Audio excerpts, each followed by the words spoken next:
Uredba o ograničenju roka plaćanja za državu i javna preduzeća cinična, kažu privrednici. Rebalans budžeta na tapetu. Deficit će biti povećan sa 4,1 na 4,5% BDP-a. Ništa neočekivano, kažu ekonomisti. Malinari će pravdu tražiti u Strazburu. Da li se vlada grubo šali sa srpskim privrednicima? Uredba kojom vlada namerava da ograniči plaćanja javnih preduzeća i državnih institucija na 60 dana trebalo bi da bude obelodanjena u narednih nekoliko dana. Sudeći prema nezvaničnim najavama, ta uredba ne predviđa sankcije za firme i rukovodioce koji ne budu poštovali najnoviju meru kojom Cvetkovićev kabinet želi da prekine lanac nelikvidnosti u privredi i podrazumevaće samo moralnu obavezu plaćanja dugova u zadatom roku. Nema preciznog podatka o dugovanjima, ali se procenjuje da država privredi duguje između milijardu i milijardu i po evra. Od toga su polovina dugovanja lokalnih samouprava i javnih preduzeća.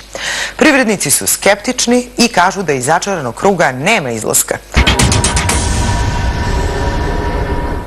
Ako se ispostavi da će vlada ipak doneti takvu uredbu, to je potpuno besmisleno, tvrdi ekonomski analitičar Milan Ćulibrk. U upravnim odborima sede ljudi koji su pripadnici vladajuće koalicije. Ukoliko oni sede tamo, a vlada treba da im preporuči, da ih zamoli da oni izvršavaju svoje obaveze, odnosno da plaćaju svoje dugove, onda se postavlja pitanje, a šta su oni radili do sada? Ko ih je sprečavao da do sada kažu svojim predstavnicima tamo, svim stranačkim pripadnicima, da oni plaćaju svoje dospele obaveze? Dakle, ovo je potpuno zaista jedna besmislena uredba koja ništa apsolutno neće značiti i koja neće doprineti nikakvoj boljoj finansijskoj disciplini nego što je ona bila do sada. To znači da niko ni u buduće nikome neće ništa plaćati. Kuda ide srpska privreda? Pitam moje večerašnje goste, gospodina Gorana Rodića iz Odeljenja za građevinarstvo Privredne komore Srbije i predstavnika privrede, gospodina Milana Kneževića iz firme Modus. Dobar dan i dobrodošli. Dobar dan. Gospodine Kneževiću, malo ko od vaših kolega kažu dok država duguje, privreda duguje, ali ta privreda nije spremna da otvoreno govori o dugovanjima države. Usamljeni ste primjer, malo ko od vaših kolega želeo da se odazove i da javno progovori o dugovanjima. Koliko država duguje vašoj firmi? Moje firmi ne duguje ništa jer ja neću da radim ni sa kim poslove ako nisu financijski pokriveni. Ali ovo je jedna paralelna linija u kojoj se praktično prikrivaju niz situacija, jer i do sad privrednici imaju po tekućim zakonskim rešenjima mogućnost da utuže državu i da naplate ono što su usluge koje su izvršili prema državi. Zašto to privrednici ne rade? Ja mislim da jedan deo tih privrednika, vladinih miljenika ili miljenika iz javnih preduzeća dolazio do tih poslova zahvaljujući protežiranju i određenim beneficijama, a onda i poslodavac koji vam nudi posao kao što je država ili javno preduzeće, velik deo privrednika se ne usuđuje da gubi takav izvor finansiranja, odnosno poslovanja. Međutim, nije jednačina tako jednostavna da ono što duguje privreda prema državi, da ujedno država duguje prema privredi. Da čujemo, izvinjavam se što prekidam predstavnika privrede, odnosno zastupnika interesa srpske privrede. Za 510 miliona eura, koliko država duguje. To su pretežno informacije za ove radove koje država finansira iz budžeta, znači mostovi, infrastruktura i sve to. Mi moramo drugčije to da pogledamo. Mi imamo pregled stvarno po našim članicama koje nama dostave, koje, što gospodin kaže, ne smeju da se jave u javnosti jer imaju reperkusije ako se pojave, koji ne smeju da ispostave situacije i fakture jer im se odmah skida PDV, a ovo im se nikad ne plati, koji su masovno zelenarskim kamatama se zaduživali da bi kreditirali ovu državu koju im nije na vreme platila.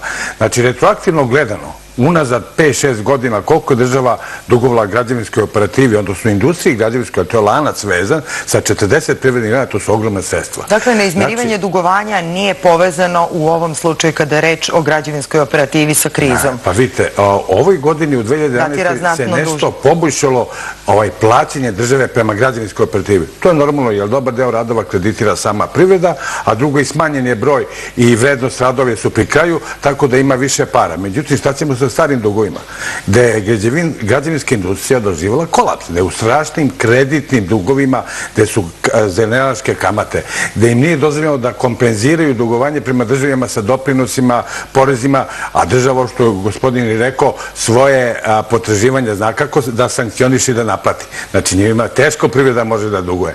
A onda se pitate zašto se toliko duguje građanstvo i javnim preduzećima. Da li je građevinski sektor najviše pogođen kako da ne, to je neredovnošću države u izmirenju obaveza? On vuče za sobom sve druge sektore. Sve druge sektore, 46 industrijskih grana vuče za sobom. Samo operativa, kooperativa... Kojih to privrednih grana? Pa nema i mašinska, i elektroindustrija, i drvna industrija, i građevinska hemija, i, ne znam, rudarski deo, gde su, znaš, i sav repromaterijal. Koliki je to broj ljudi koji je zaposleno? To je negde, po našim procenama, negde oko 350 do 370 hiljada ljudi koji su vezani za to. Znači, proizvodni, znači, proizvođača koji su zaposleni u direktnoj proizvodnji koja puni budžet ove zemlje. Znači, budžet ne punuje krediti. Oni privremeno, ali onda ova ista proizvodnja to vraća. A kad nju uništite, više neće imati budžeta. Znači li to, gospodine Rodiću, da i mi kao obični građani treba da budemo zabrinuti zašto država duguje privredi? A stvari su vrlo jednostavne. Ako se ima dobra volja i ako sede ljudi koji stvarno hoće da doprinesu nešto. Znači, mi kao građevinska operativa, odnosno građevinska, mi smo tražili što treba da se preduzme da bi mi stali na noge, a samim s tim stale bi i ova prateća industrija. To je prvo bilo da se PDV naplaćuje po naplaćenoj realizaciji, a ne po ispostavljenoj situaciji. A onda je to, pošto to nisu hteli da prihvate, dovede u situaciju da niko sad nema tačan presek stanja koliko država duguje građevinskoj operativi. Nekom to odgovara, to je isto umešano. Da li je neka građevinska firma, gospodine Rodiću, likvidirana zbog dugovanja? Mnogo. Koji je broj firmi? Ja sad da vam kažem, prema statističkim podacima, to je negde, pošto u građevinskoj industriji, odnosno operacijima oko 11.500 registrovanih firmi, sigurno do sada je likvidirano, mislim, oni su po statistici toliko, ali stvarno proizvodni koji su živi, to je par stotina njih. Znači, likvidirano sigurno jedno od 20% koji su već izbrisani iz registra u ovoj oblasti. Tu se kreće zaposlenost od 1 do 5, pa ne znam, do većeg broja ovih velikih firmi, sem na prste da izbrojite, koji zapošljavaju od 500 pa na više ljudi, oni se još muče, još pokušavaju da stanu na noge, da se postoji neka nada da će biti sa nekim izvoznim poslovima koje mi imamo u vidu za iduću godinu, da taj kostur građevinske operative koji krasi ovu zemlju sačuvamo, inače za 2 do 3 godine mi ćemo ostati bez operative. A što čini komora kao posrednik u dijalogu privrednici država? Ja kažem, vi mora shvatiti da... Čije interese zastupa komora? Mi koji radimo, mi smo službenici. Čije interese zastupa komora, gospodine Kneževiću, po vašem mišljenju? Upravo to je veliki problem. Evo, gospodin ovdje navodi sjajne podatke, ali vi imate jednu socijalnu ikebanu koju je vlada sebi napravila, u kojoj je vladina privredna komora, vladini poslodavci na čelu te poslodavačke organizacije penzionisani gospodina Tanacković, imate vladine sindikate. Šta predlažete kao rešenje? Šta privrednici predlažu kao rešenje iz ove situacije? 8 godina mi predlažemo šta treba da se uradi da bi se poboljšala situacija u privredi. Ni jedan jedini predlog privrednika nije do sada došao na red. Koji model bi trebalo primeniti? Kako su naše komšije, naši susedi rešili problem dugovanja svojih država prema privredi? Hrvatska je rešila jako jednostavno problem. Mi stalno hoćemo da izmišljamo nešto što definitivno kao rešenja u uređenim zemljama postoje. Donijela je ovakav zakon, ali je donijela i poluge izvršenja takvog zakona. Znači, u roku 30 dana, ako ne platite svoje obaveze, valuta vam prispeva danom potraživanja, blokira se račun javnog preduzeća i od države dok se u potpunosti ne izmiri obaveza. A menadžer u javnom preduzeću lično odgovara kao neko ko je nesposoban da blagovremeno ispunjava financijske obaveze svog preduzeća. I ono što sam govorio, ova i iduća godina bit će definitivni kolaps.